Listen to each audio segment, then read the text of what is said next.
بسم اللہ الرحمن الرحیم۔ جب ایک عورت نے امام ابو حنیفہ کو فقیہ بنا دیا، یعنی کہ فقیر بنا دیا، اس کا واقعہ پیش کرتے ہیں۔ یعنی ایک عورت کی وجہ سے فقہ کی طرف دھیان دیا اور علم فقہ حاصل کیا اور فقیہ بن گیا، جس کی تفصیل ہے۔ ایک دن امام صاحب اپنی دکان پر بیٹھے تھے، ایک عورت آپ کے پاس آئی اور ایک سوال پوچھا کہ ایک آدمی اپنی بیوی کو سنت کے طریقے پر طلاق دینا چاہتا ہے تو کس طرح دے؟ امام صاحب پر اس سوال کا جواب خود نہ بتا سکے تو اس کو حماد رحمت اللہ کی مجلس کا پتہ بتا دیا اور یہ بھی فرما دیا کہ جو کچھ جواب ملے مجھ کو بھی بتا دینا۔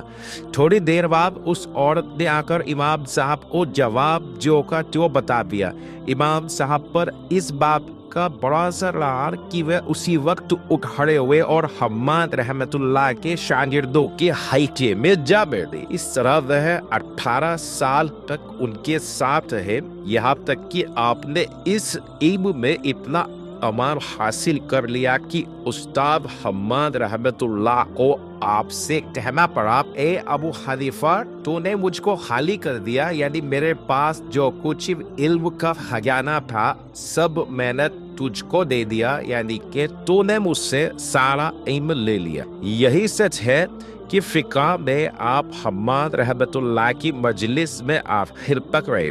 لیکن فقہ بغیر حدیث کی جانکاری کے ممکن نہیں، اس لیے آپ نے حدیث حاصل کرنے کی طرف بھی پورا دھیان دیا